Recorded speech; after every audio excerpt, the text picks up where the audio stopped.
धुरंधर माहिर education classes में आप सभी का स्वागत है। सभी को मेरी तरफ से नमस्कार, राम राम सा, खम्मा गणी और जय गुरु चंबेश्वर भगवान की, जय तेजा जी महाराज की, जय दधिमती माता की और जय श्री राम और जय श्री वासुदेव कृष्ण की। चलो अब शुरुआत करते हैं चौहान राजवंश से। चौहान राजवंश के अंदर वो भी पृथ्वीराज चौहान थर्ड मतलब तृतीय। इनसे पहले दो पृथ्वीराज नाम के चौहान हो चुके हैं, इसलिए इन्हें पृथ्वीराज थर्ड कहा जाता है। इनके बारे में आज हम विस्तृत से चर्चा करेंगे। तो चलिए शुरुआत करते हैं चौहान राजवंश। लिख बाद में लेना, पहले समझ लेना। चौहान राजवंश, चौहान राजवंश में भी क्या पढ़ेंगे? पृथ्वीराज, पृथ्वीराज चौहान तृतीय, जिन्हें राय पिथौरा भी कहा जाता है। तो अब इनकी थोड़ी सामान्य जानकारी देख लेते हैं।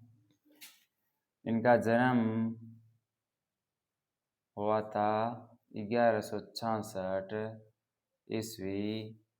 कहाँ पे? अहिलवाड़ा। अहिलवाड़ा कहाँ पड़ता है? अहिलवाड़ा पड़ता है गुजरात में दोस्तों। कहाँ पड़ता है? गुजरात में। अब आगे इनके पिता का नाम। पिता का नाम सोमेश्वर चौहान और इनकी माता का नाम था, वो था कर्पूरी देवी, जो पृथ्वीराज चौहान की संरक्षिका थी। और जो मंत्री उस समय पीएम बोलते थे, वो थे कदम वास या केमास। फिर इनके जो सेनाध्यक्ष थे, सेना का अध्यक्ष मतलब जो सेना का ध्यान रखे, युद्ध के लिए तैयार करे, उससे सेनाध्यक्ष कहा जाता है। और इनका सेनापति था, वो था भुवनमल। यह तो इनकी बेसिक जानकारी हो गई। और अब हम आगे देखेंगे कि इनके सामने कौन कौन सी कठिनाइयां आई थी। तो पहली कठिनाई थी, वो थी तुमुल या महोबा का युद्ध 1182 ईस्वी में। तो ये किन किन के बीच में हुआ था? ये हुआ था पृथ्वीराज, मैं इतना लिख रहा हूँ, बाकी आप समझ जाना। ज़्यादा पृथ्वीराज चौहान तृतीय लिखने से ऐसे ही टाइम खराब होगा।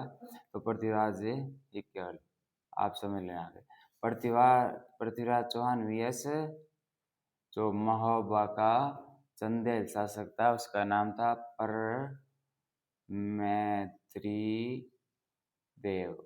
चंदेल।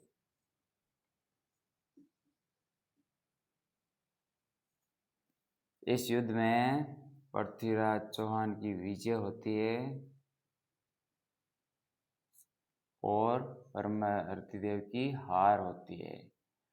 और इसमें इनके जो दो सेनापति थे, उनका नाम था, एक का आला और दूसरे का उदल। ये दोनों इस युद्ध में वीर गति को प्राप्त हो जाते हैं। बहुत ही मतलब कि बहुत ही पराक्रमी शूरमी योद्धा थे ये आयला और उदल। तो ये पहला संघर्ष हो गया। तो दूसरा संघर्ष दूसरा है वो है पृथ्वीराज और जयचंद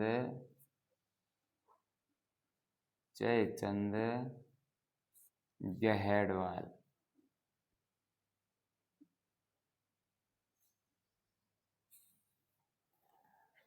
ये किन किन के बीच में होता? पृथ्वीराज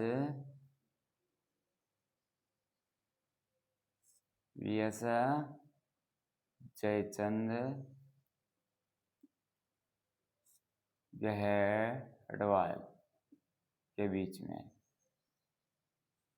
इस युद्ध में पृथ्वीराज भी होते हैं। अब यह संघर्ष क्यों हुआ इसका कारण भी जान लेते हैं हम। कारण था, पहला कारण था वो था दिल्ली पर अधिकार। मतलब दोनों ही अधिकार करना चाहते थे, दिल्ली पर अधिकार। और दूसरा था वो था संयोगिता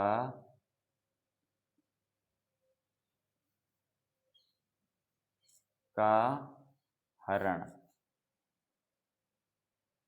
पृथ्वीराज चौहान द्वारा।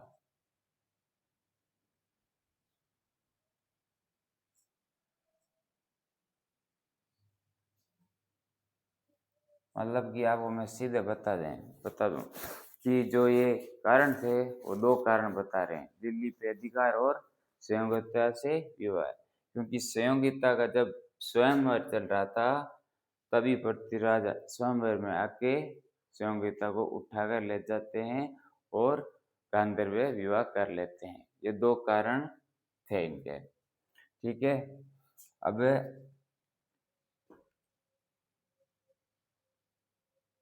बस आज के लिए इतना ही काफ़ी है। वीडियो अच्छा लगे तो लाइक एंड शेयर जरूर करिएगा। धन्यवाद।